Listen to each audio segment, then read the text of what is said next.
I died with my sisters screaming in my ears, blaming me for a ruined life she chose herself.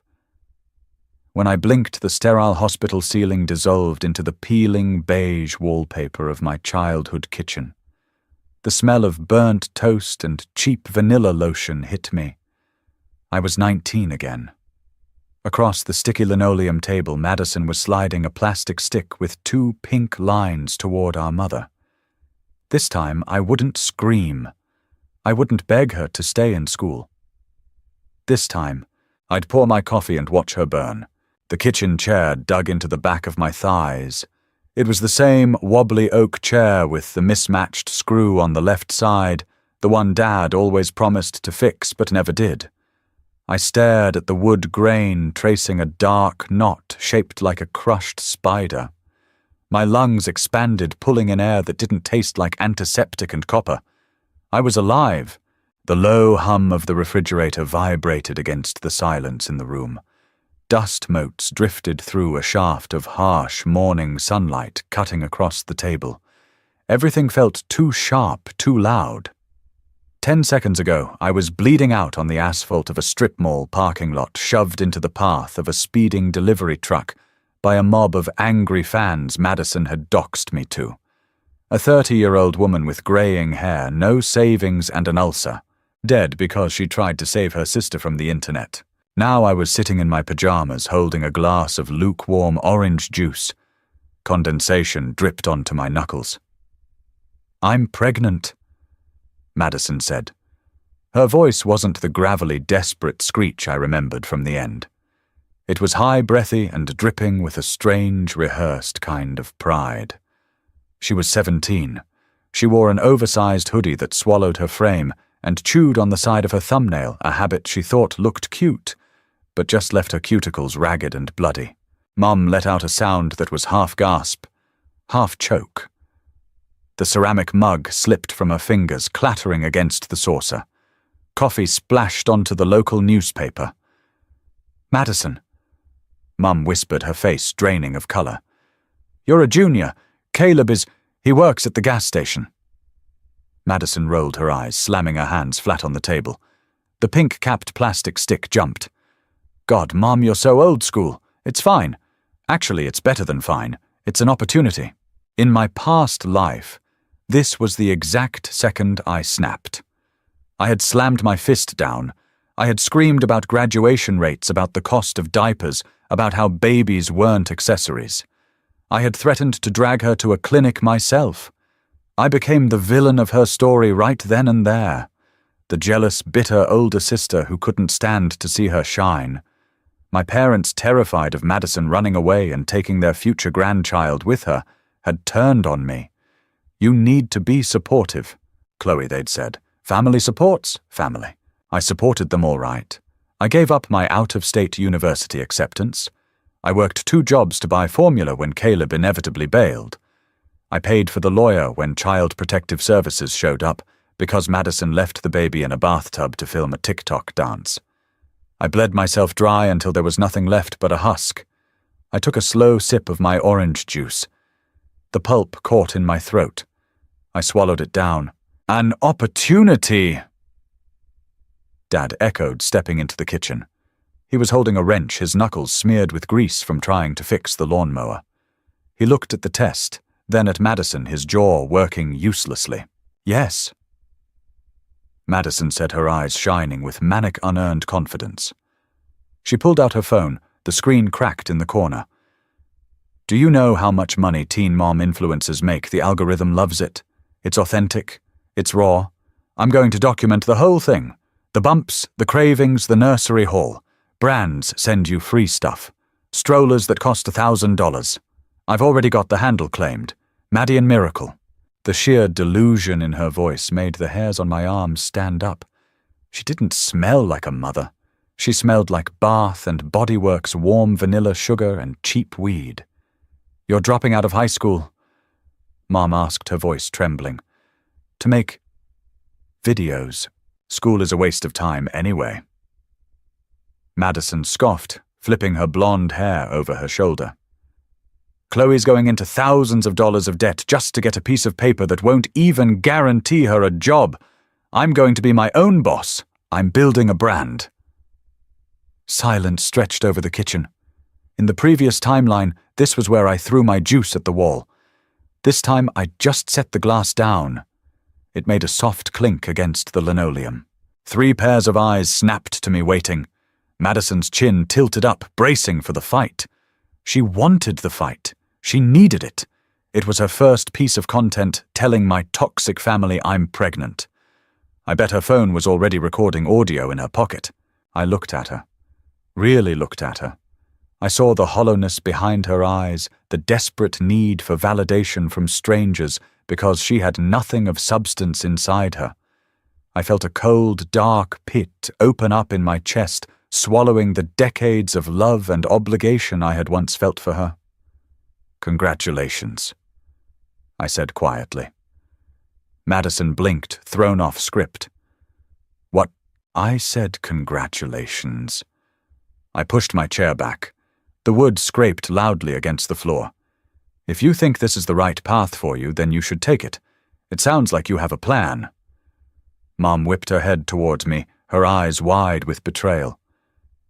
"Chloe, talk some sense into your sister. She's a child. She's almost a legal adult, Mom," I said, keeping my voice flat, empty of any inflection. "And she's right. It's her life. If she wants to be an influencer, she should do it." I walked over to the sink, rinsed my glass, and set it on the drying rack. The water was freezing against my skin, grounding me. "I have to finish packing," I said, not looking back at them. "My dorm move-in is on Tuesday." As I walked out of the kitchen, I heard Madison let out a breathless, triumphant laugh. She thought she had won. She thought I was finally bowing to her genius. She had no idea she had just signed her own death warrant, and this time I wasn't going to be the safety net she landed on. The stairs groaned under my weight as I climbed to the 2nd floor. The carpet was worn down in the center, smelling faintly of old dog hair and carpet cleaner. I walked into my bedroom and shut the door, twisting the lock until it clicked. It was a flimsy lock, the kind you could pick with a butter knife, but it was the only boundary I had right now. My suitcases were open on the floor, half filled with sweaters and denim. In the other life, I unpacked them that very night. I remember weeping on the floor, folding my college sweatshirts back into the bottom drawer, while Mom cried in the hallway, begging me to stay, because they needed my sensible head to deal with Madison. Not today. I grabbed a stack of books from my desk and shoved them into a duffel bag. The heavy thud of textbooks hitting canvas was the best sound I'd heard in a lifetime. From across the hall, the muffled bass of a trending TikTok song began to loop. Over and over, Madison was already at it. Around 5 o'clock, the front door downstairs banged open. "Mads, babe, Caleb." I paused, holding a stack of socks, closing my eyes.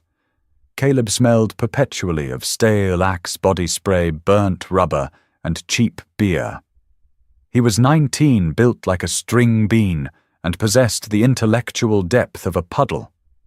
In the first timeline, he stuck around just long enough to feature in her first viral video, realized babies actually cried and shit themselves, and vanished to Florida. I crept to my door and pressed my ear against the cheap wood.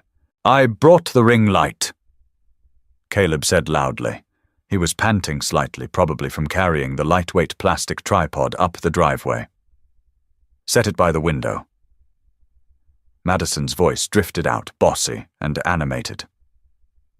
"The natural light is dying, but if we angle it right, it'll look like golden hour. We need to do the pregnancy test reveal." "Didn't you already show your mum?" "Yeah, but we didn't film it." Madison scoffed. "We have to recreate it. You're going to hand it to me and I'm going to look surprised, and then we're going to hug and look at the camera. I bought a fresh test so it doesn't look gross." I let my forehead rest against the doorframe. The sheer grotesque absurdity of it washed over me. They were staging their own lives before the kid was even a cluster of cells. "Okay, but do I get a cut of the money?" Caleb asked. "We share it, babe," Madison said, though her tone was already dripping with condescension. "But I'm the face of the channel. The aesthetic is young teen mama. You're just the supportive baby daddy. Now hold this, my arm is tired." I turned away from the door and resumed packing. By 7 o'clock, my bags were zipped. I had my birth certificate, my social security card, and my modest savings account information secured in a fireproof envelope in my backpack. I was leaving Tuesday, but mentally I was already gone. A soft knock came at my door. "Chloe." It was Dad. I opened the door. He looked older than he had that morning. The lines around his mouth were deeper. His shoulders slumped. "Hey," I said, leaning against the door jamb. I didn't invite him in. He peered past me at the zipped suitcases. A flash of panic crossed his eyes. "You're really all packed up?" "Move-in is in 2 days." He rubbed the back of his neck, a nervous habit he passed down to Madison. "Listen, Chloe, your mom and I were talking. This whole situation with your sister, it's a lot. We're on fixed incomes. Caleb doesn't make dirt. And Madison, well, she's living in a fantasy world with this internet stuff." "She is," I agreed blandly. "So, we were hoping—" Dad swallowed hard, looking at his boots. "Maybe you could defer, just for a semester or a year. Go to the community college down the road. Keep your old job at the diner. We're going to need help, Chloe. Physical help, financial help. When the baby comes—" My chest tightened. It was the exact same speech, word for word. The guilt trip designed to shackle me to their sinking ship. In my past life I had looked at my father's tired eyes and caved. I had sacrificed myself on the altar of family. I looked at him now, feeling absolutely nothing. "No," I said. Dad blinked, his hand falling from his neck. "No, but Chloe, she's your sister. And she made a choice." I replied, my voice steady, devoid of anger. She chose to get pregnant. She chose to drop out of school. She chose to rely on a camera instead of a career. Those are her choices, Dad, not mine.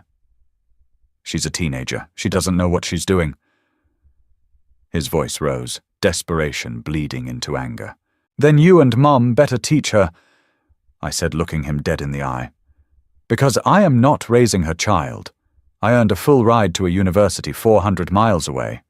I leave on Tuesday. If you want to pay for her ring lights and diapers, that's on you.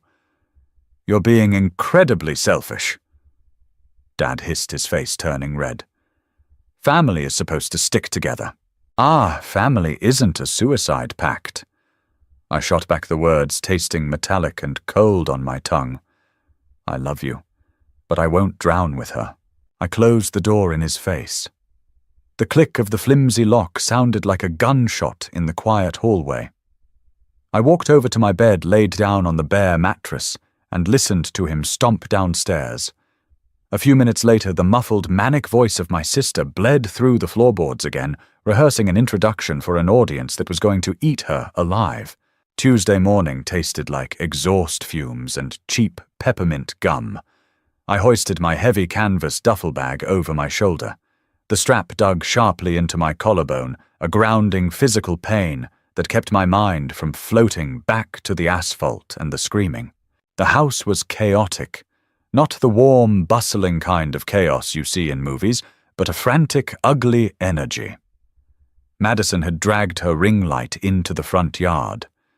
The extension cord snaked through the open front door, a bright orange tripwire across the faded porch planks. She was wearing a skin-tight beige maternity dress she'd ordered overnight, stretching over a stomach that was barely bloated, let alone showing a bump. "Okay, hit record," she snapped at Caleb, who was sitting on the hood of my beat-up Honda Civic picking at the rust around the wheel well. He fumbled with the phone. "I'm hitting it. Relax." Madison instantly smoothed her features into a mask of tragic, brave resolve. "Hey guys," she cooed to an audience that didn't quite exist yet. "It's Maddie. Today is really hard. My older sister is leaving for college today. She doesn't really support my pregnancy journey. It hurts, but I'm trying to stay positive for the baby." She placed a hand on her flat stomach, her lip quivering with practiced precision. I walked past her, tossed my bag into the back seat of my car, and slammed the door. The loud metal crunch made Caleb flinch and Madison drop her character. "Do you mind?" she hissed. "I'm trying to film." "Film away," I said. Mum came out onto the porch, hugging a ratty cardigan around her chest. The morning air was crisp, hinting at the coming autumn, but she looked like she was freezing from the inside out.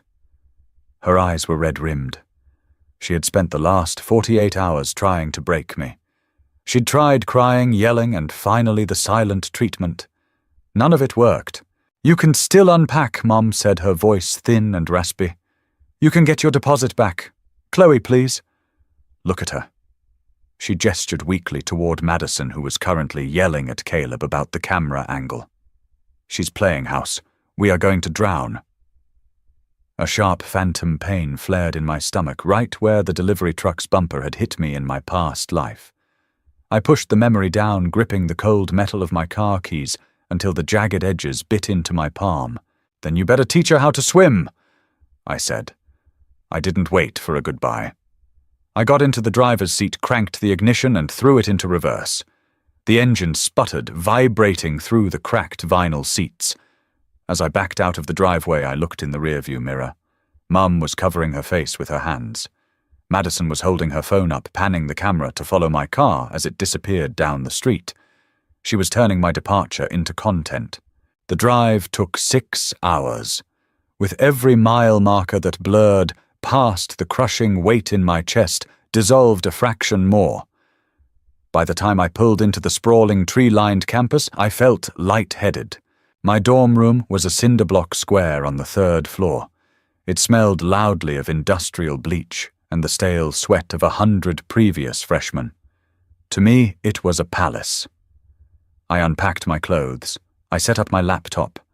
I bought a desperately overpriced iced coffee from the campus cafe, relishing the bitter, burnt espresso on my tongue. I was just a student. I wasn't a mother. I wasn't a bank account. I was just Chloe. September bled into October. I threw myself into my coursework. Calculus European History Intro to Sociology. The heavy, expensive textbooks felt like armor. I worked 20 hours a week at the university library, sorting returns and breathing in the dry, dusty scent of aging paper. I kept my phone on Do Not Disturb, but you can't completely outrun the internet. One rainy Tuesday evening, while sitting in the glow of my desk lamp, curiosity clawed its way up my throat. I opened an incognito browser and typed in Maddie and Miracle. I expected to see a handful of pity views. Instead, the page loaded and my stomach dropped. 300,000 subscribers. The algorithm, in its infinite sociopathic wisdom, had found her. Her first video, the one of her crying in the driveway while I drove away, had hit the viral lottery. The comments were a war zone. Half of them were other teenagers praising her for her bravery and aesthetic. The other half were older users tearing her apart, calling her trash, predicting Caleb would leave her. It didn't matter. Hate watching is still watching. The engagement pushed her to the top of the feed. I clicked on her most recent upload, First Trimester Haul plus Baby Daddy Drama. Madison was sitting on the floor of her bedroom. She had bought a backdrop, a fake brick wall that looked cheap under the harsh glare of 2 new ring lights. She was surrounded by designer baby clothes, tiny $80 organic cotton onesies, a leather diaper bag. "Brands have been so amazing," Madison was saying, holding up a microscopic pair of sneakers. "Caleb and I have been fighting a little bit, honestly. He just doesn't get the hustle. It's a lot of pressure being the sole provider at 17. I closed the laptop. The sudden darkness of the screen reflected my own face back at me. I looked exhausted, but I was out. I laid back on my narrow, scratchy twin bed and stared at the popcorn ceiling, listening to the rain hit the window. She had the money now. She had the validation. She was convinced she was a genius. The descent was going to be spectacular. By November, the crisp autumn air had turned brittle and biting. The campus trees were stripped bare, their skeletal branches scraping against the library windows where I spent most of my time. Thanksgiving break was approaching a mass exodus of students hauling laundry bags to waiting minivans. I didn't go home. I picked up 3 extra shifts at the library and told my parents I was buried in midterms. The truth was, I couldn't stomach the thought of sitting at that wobbly oak kitchen table eating dry turkey while Madison held court. Her channel had skyrocketed to 500,000 subscribers. She was the internet's favorite slow-motion train wreck. My phone vibrated against the hard wooden surface of the library desk. The screen lit up. Mom. I stared at the name for a long time. In my past life, every call from Mom was a crisis I was expected to solve. Caleb took off with the car. The baby has a fever, and Madison won't put her phone down. We're short on rent. I used to answer on the first ring, my heart hammering with adrenaline and misplaced duty. I let it ring until it went to voicemail. 10 minutes later, I walked down to the stairwell, smelling the faint tang of floor wax and cold concrete, and called her back. Chloe. Mom picked up immediately. Her voice was breathless, frantic. It sounded like she was hiding in a closet. Hey, Mom. I'm between classes. Everything okay? I kept my tone breezy, detached. No, it's not okay. She whispered harshly. Did you see what your sister did yesterday? For the gender reveal. I don't really watch her stuff, Mom. She leased a car, Chloe. A 2024 Mercedes-Benz SUV, white with white leather interior. Mum let out a sound that was half sob, half hiccup. She said she needed it for the aesthetic. She drove it to a private airstrip she rented, and they had a crop duster fly over and drop pink powder everywhere. A girl. You're having a niece. I leaned my head against the cold cinder block wall. A Mercedes. At 17. With internet money that could dry up the second the algorithm changed its mind. How did she even lease a car? I asked. She's a minor. Silence hung on the line. I closed my eyes. Mom, tell me you didn't. She needed a co-signer. Mum burst out defensive and tearful. She showed us her YouTube dashboard, Chloe. She made $10,000 last month. $10,000. She promised she would make the payments. She said if she didn't have a luxury car, her sponsors would drop her. So you and Dad co-signed a $70,000 lease for a teenager without a driver's license. She has a permit, and Caleb drives it. Caleb. I repeated, letting the name hang in the air like a bad smell. That's the other thing. Mum whispered, her voice dropping lower. I found Caleb in the garage yesterday. He was on the phone. I think he's talking to other girls. Girls from Madison's comment section. He's letting the fame get to his head. He walks around here like he owns the place, eating our food, leaving his muddy shoes on the carpet. And Madison just yells at him, but then they turn the camera on and act perfectly in love. It was happening exactly as I remembered, just louder, and with more expensive props. The rot was setting in. In the old timeline, they were just broke and miserable. Now they were rich, miserable, and trapped in a digital panopticon of Madison's own making. I don't know what to do, Chloe! Mom pleaded. The familiar, sickening hook was in her voice. The hook that used to drag me back. We have to pay the insurance on that car until she transfers the money to us, and your father's pension check doesn't clear until Friday. Do you have anything saved from your campus job just to tide us over? My grip on the phone tightened. I remembered working a double shift at the diner, coming home with grease in my hair and my feet aching, only to hand my tip money to Mom so she could buy formula because Madison had spent her last $20 on a Sephora palette. I swallowed the lump of bile in my throat. No, Mom, I don't. Chloe, please. It's just for a week. I don't have it. I lied, my voice turning to steel. And even if I did, I wouldn't send it. You and Dad signed that lease. You chose to enable her delusion. You can figure out the insurance. You are so cold. Mom spat, the desperation instantly twisting into viciousness. I don't know what happened to you. You used to care about this family. I care about myself now, I said. I have to go to class. I hung up. My hands were shaking. I stood in the concrete stairwell for a long time, breathing in the smell of dust and cold air, waiting for the guilt to consume me. It fluttered in my chest, a dark, ugly bird flapping its wings, but it couldn't take hold. Later that night, morbid curiosity got the better of me. I pulled up a page. The pink crop duster video was pinned to the top. Millions of views, but it was the video uploaded 3 hours ago that caught my eye. Caught him cheating. Emotional. The thumbnail was a close-up of Madison's face, tears streaming down her contoured cheeks, mascara perfectly smudged. The title was all caps. She had monetized Caleb's betrayal before the tears were even dry. She was weaponizing her own heartbreak for clicks, serving up the father of her unborn child to a rabid internet mob. I watched the view counter tick up in real time. 5,000, 10,000. She was winning the algorithm, but I knew what the screen didn't show. I knew the smell of the cheap weed Caleb smoked in the garage. I knew the hollow sound of Mom crying over unpaid bills. I knew the empty, echoing void inside Madison that no amount of likes could ever fill. The house of cards was getting taller, and the wind was starting to blow.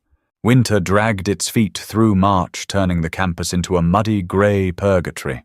The snow melted into dirty slush that soaked through the canvas of my cheap sneakers, leaving my toes perpetually numb. I lived on dining hall bagels and the adrenaline of midterm season. I was doing well. I had a 3.8 GPA.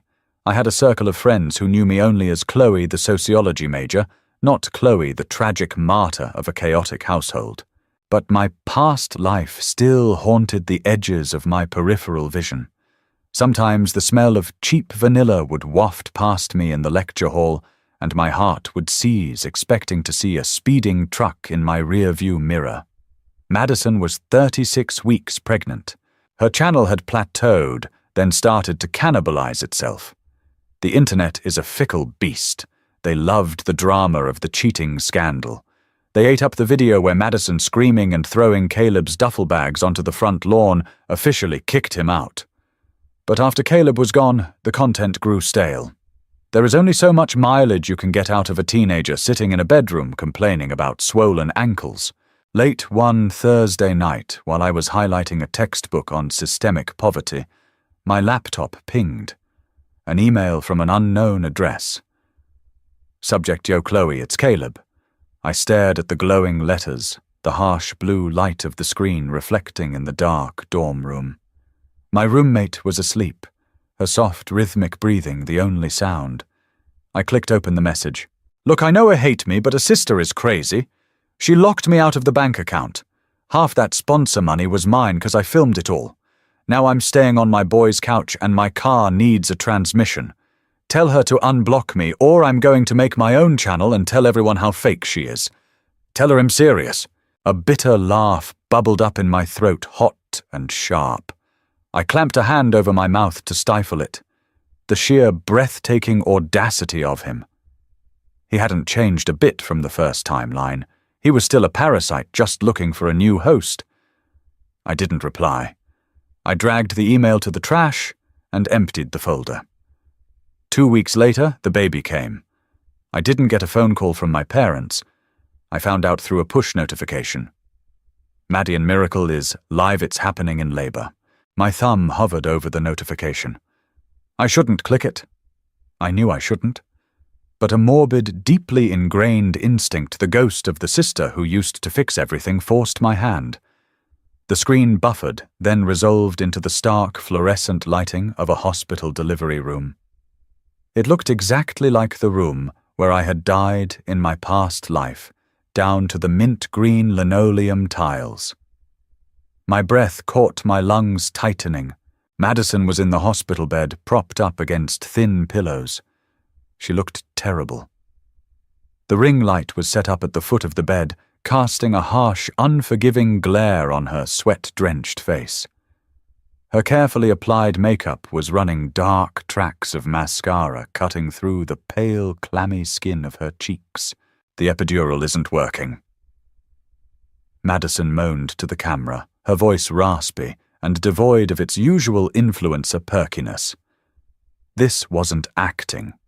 This was raw, agonizing reality, and she had no idea how to process it. Mum was hovering in the background, looking 10 years older than she had at Thanksgiving. Her hair was frizzy, her posture curled inward like a dying leaf. "Madison, honey, please put the phone down." Mum begged, her voice carrying clearly through the microphone. "You need to focus on breathing." The nurse said, "Shut up!" Madison shrieked, a sudden contraction ripping through her. She bared her teeth, dropping the phone.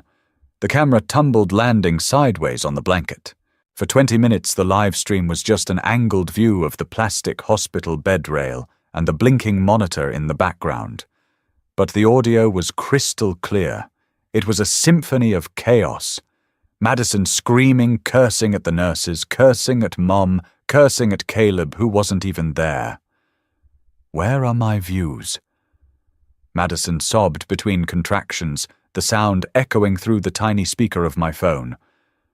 "Mum, check the viewer count, check the count." I felt a wave of profound nausea wash over me. I remembered this birth. In the old timeline, I had been standing exactly where Mum was. I had held Madison's hand while she dug her acrylic nails into my skin until I bled. I had wiped her forehead. I had cried when the baby was finally pulled into the cold air of the room. This time, I was 400 miles away, sitting cross-legged on a scratchy dorm mattress, watching a chat box scroll at lightning speed. "User 449, this is so messed up! Glitter Girl, is she okay? Why is she yelling at her mum? Trollmaster LMAO, she cares more about views than the kid." I clicked out of the app, throwing my phone onto the desk. The sudden silence in my room was deafening. I pressed the heels of my hands into my eyes until bursts of static color exploded in the darkness. She had her baby, a little girl named Miracle, and I felt absolutely nothing but relief that I wasn't there to pay the hospital bill. The reality of a newborn is loud, wet, and relentlessly demanding. It does not respect an aesthetic. It does not care about golden hour lighting or brand sponsorships. By June, the cracks in Madison's digital empire were gaping chasms. I was staying in my college town for the summer, subletting a tiny oven-like apartment over a dry cleaner and working a paid internship at a local marketing firm. It was grueling, unglamorous work, compiling spreadsheets and fetching coffees, but the paychecks had my name on them. They went into an account nobody else could touch. One sweltering Tuesday afternoon, the smell of burnt starch wafting up from the dry cleaners below, I decided to check on the wreckage. Madison hadn't posted a polished video in 3 weeks. Instead, she was spamming her Instagram stories. I clicked on her profile picture. The girl on the screen was a ghost. Her blonde hair, once perfectly styled, was bundled into a greasy, matted knot at the top of her head. She had deep, bruised-looking bags under her eyes. She was wearing a stained t-shirt, pacing the floor of her childhood bedroom. The walls, previously adorned with pristine fairy lights and fake vines, were bare and chaotic. Piles of laundry and discarded cardboard boxes littered the floor. Over the audio, a baby was screaming. It wasn't a fussy cry. It was a desperate, ragged wail that scraped against my eardrums. "I can't do this anymore," Madison whispered to the camera. Her hand was shaking. "She won't sleep. She just screams. Mama's at work and I'm so tired. I'm so tired. None of the brands are sending me stuff anymore because I missed the deadlines for the posts. The algorithm hates me." The baby shrieked louder. Madison didn't turn around. She didn't drop the phone to tend to the child. She just stared at her own reflection in the screen, weeping for her lost relevance. My stomach churned. A phantom weight settled into my arms, the memory of holding that crying infant at 3 a.m. while Madison slept off a weed gummy. I closed the app. My hands were trembling slightly. I went to the kitchen sink and splashed cold water on my face, the cheap pipes groaning in protest. Not my child. I told myself, staring into the cracked mirror over the sink. Not my life. Not my circus. The real fallout began a week later. I was at the office entering data into a spreadsheet when my phone vibrated. Dad's name flashed on the screen. He hadn't called me since the day I left. I stared at it until the screen went dark, then checked my voicemail on my lunch break. The message started with a heavy sigh, followed by the sound of traffic. "Chloe, it's your dad."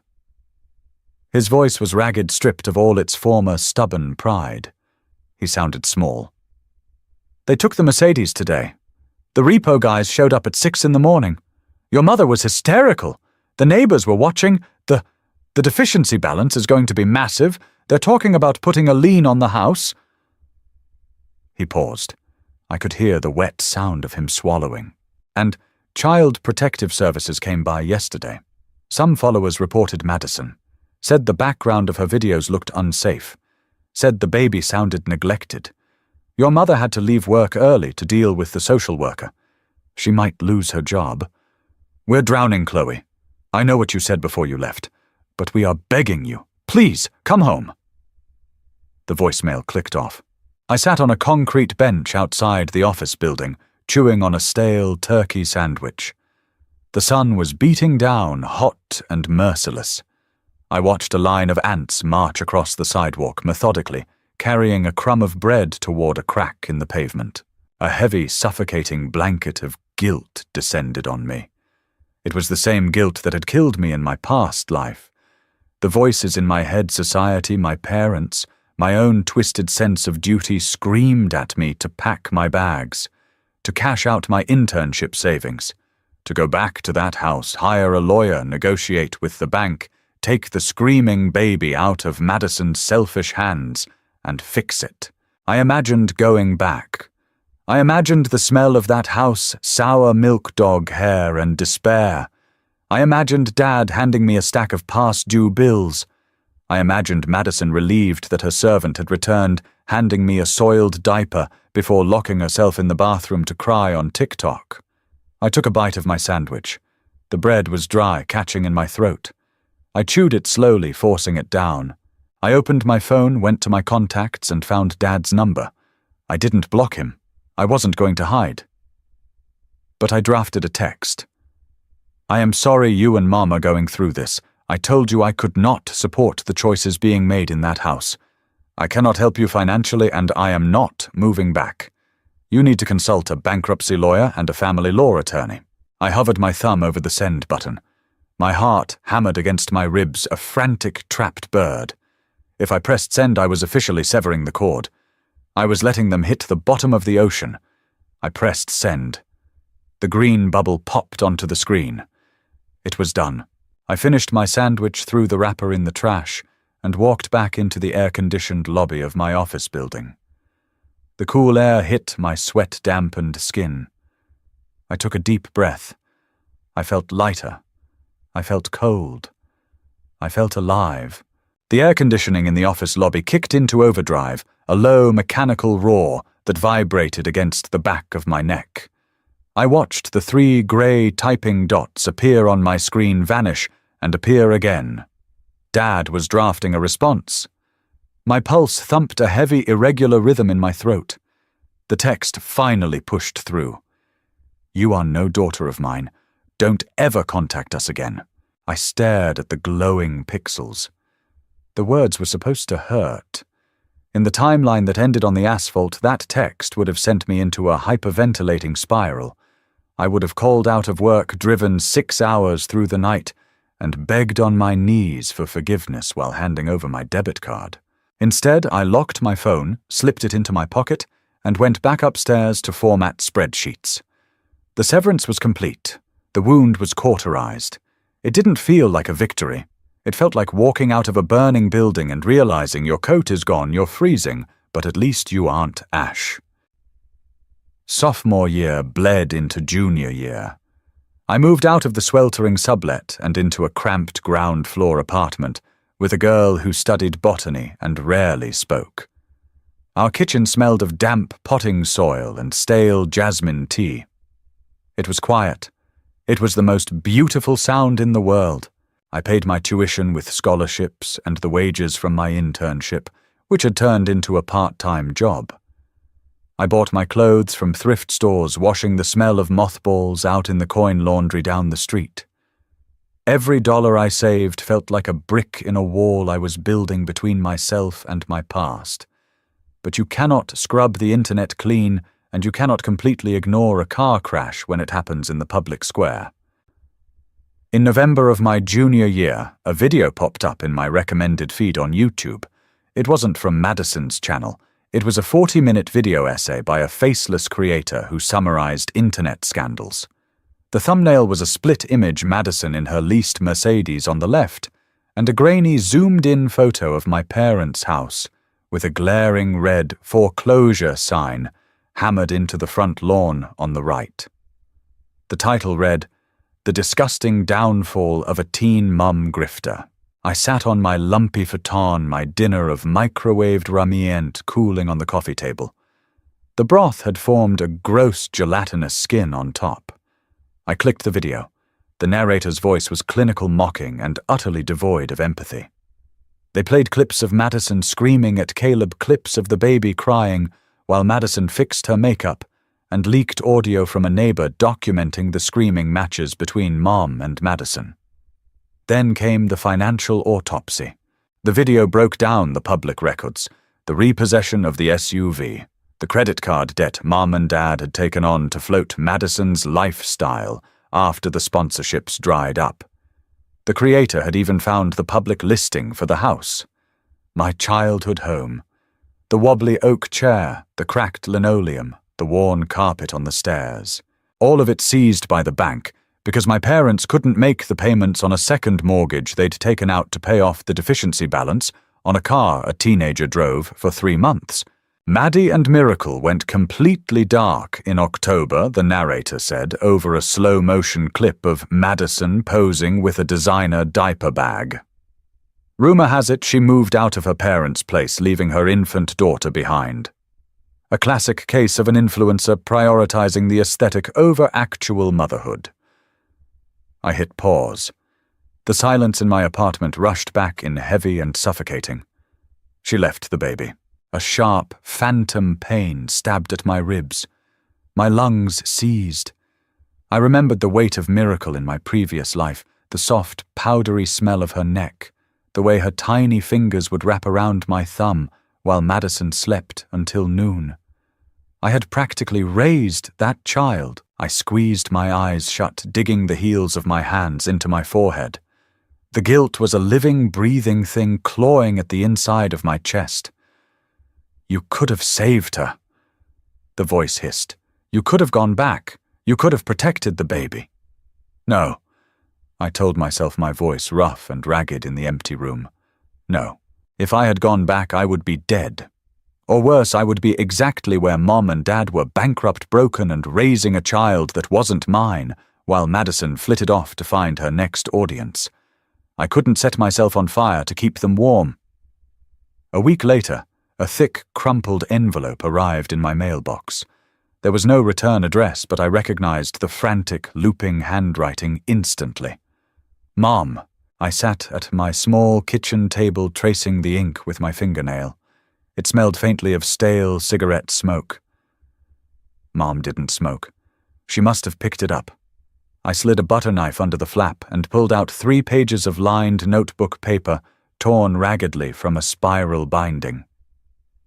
"Chloe, I know Dad told you not to contact us, but I have no one else.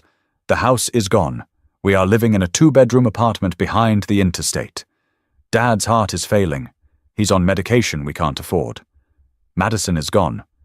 She packed a bag in the middle of the night and left with some guy she met on a brand trip to Miami before her channel died. She blocked our numbers. Miracle has an ear infection that won't go away. She cries all night. I am so tired, Chloe.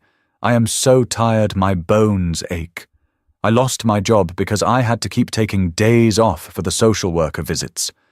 I know you are angry, but you are the smart one. You always knew how to fix things. Please, just for a little while, come help me. I am begging you on my knees. I am your mother.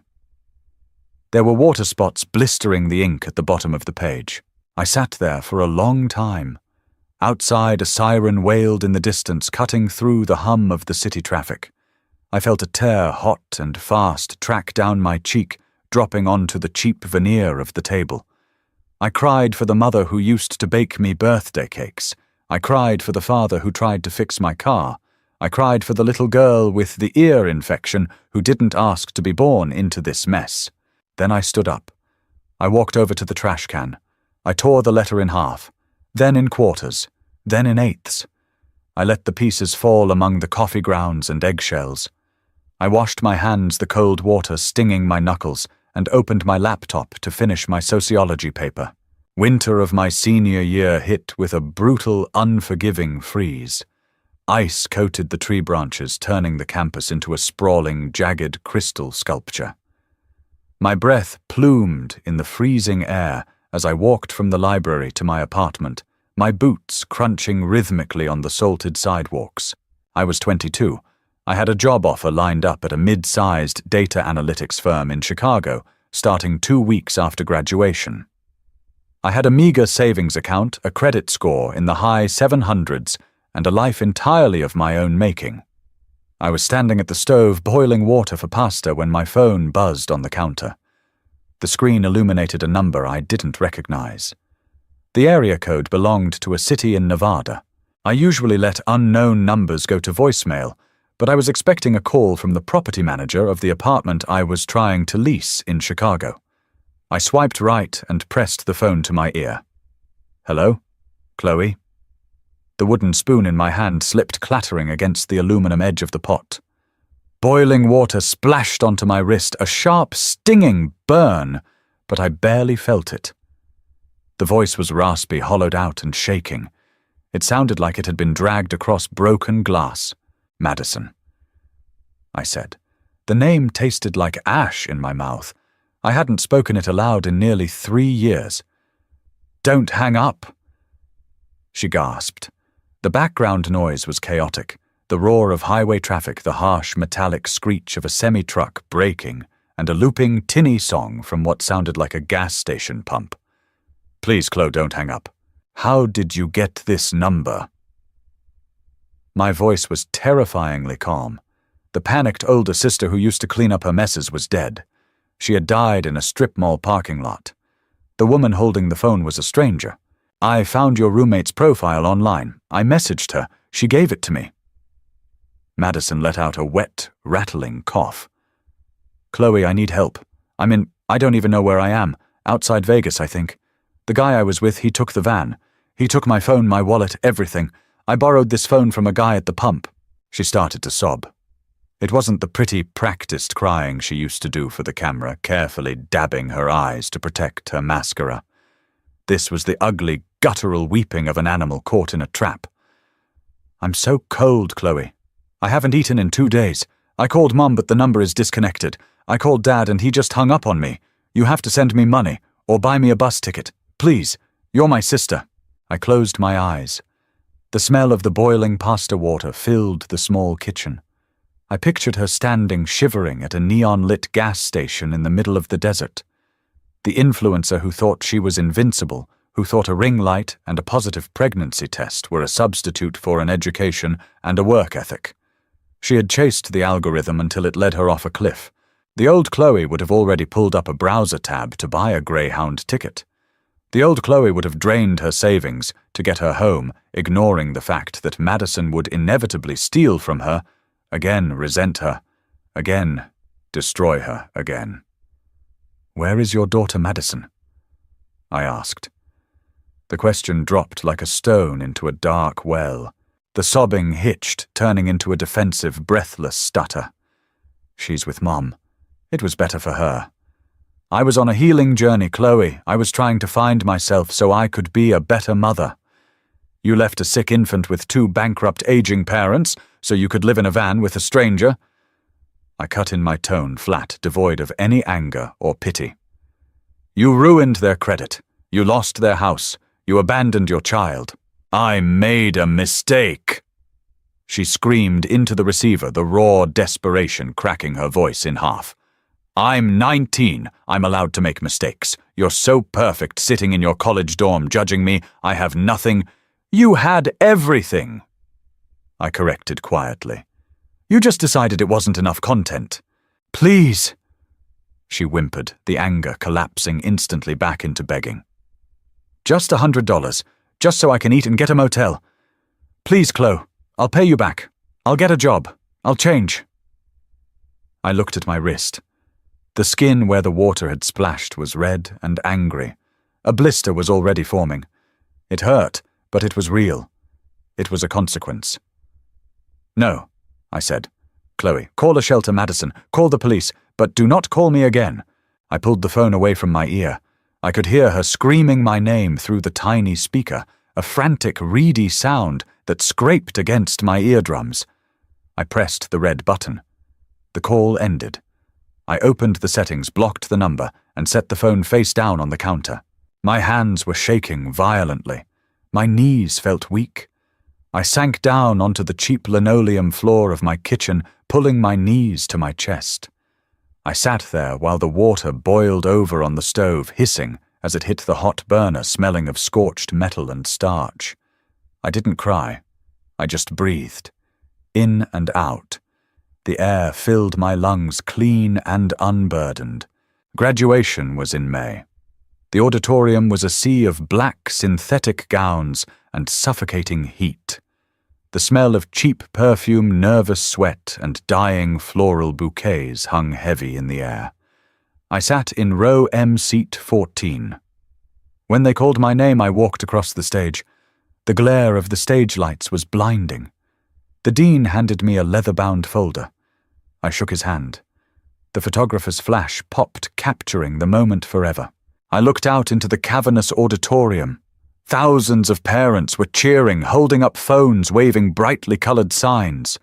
Nobody was looking for me. There was no mom crying tears of pride. There was no dad awkwardly holding a camera. There was no Madison rolling her eyes. The seats assigned to my family were empty. I walked down the steps on the opposite side of the stage. The tassel on my cap swayed against my cheek. I ran my thumb over the textured leather of the diploma cover. I had survived. I had let them drown, and I had swum to shore. It was the ugliest, most selfish, most vital thing I had ever done. I walked out of the double doors of the auditorium, stepping into the bright, blinding sunlight of a Friday afternoon. The air smelled of freshly cut grass and hot asphalt. I didn't look back. I just kept walking. Chicago in February is a brutal, uncompromising city. The wind howls off Lake Michigan, carrying a damp, biting cold that seeps through wool coats and settles deep into the marrow. I loved it. I loved the harshness of it. It was an honest kind of cold. It didn't pretend to be anything else. I was 26. My apartment was on the 7th floor of a pre-war brick building in Logan Square. It had exposed radiator pipes that clanked in the middle of the night, and heavy original hardwood floors that creaked under my bare feet. I had a fat, one-eared tabby cat named Barnaby, who slept on my chest smelling of dusty sunlight and dry kibble. I was a senior data analyst. I spent my days swimming in spreadsheets, predictive models, and consumer behavior metrics. I liked data. Data was predictable. If an equation was balanced, it told the truth. It didn't manipulate you, it didn't gaslight you, and it didn't expect you to set yourself on fire to keep it warm. It was a Tuesday evening. The sky outside my frost-rimmed window had already bruised into a deep, heavy purple.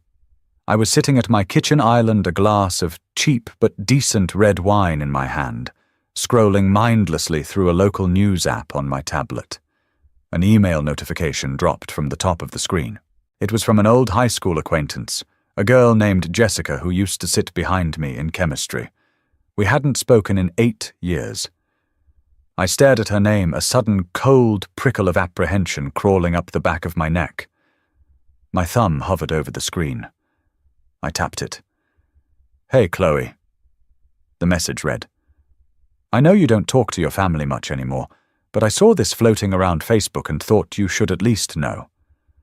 I'm really sorry. Below the text was a hyperlink, a GoFundMe page. The silence in my apartment suddenly felt incredibly heavy. Barnaby jumped onto the counter, his paws making a soft, padded sound against the granite, and nudged his wet nose against my knuckles. I took a slow sip of the wine.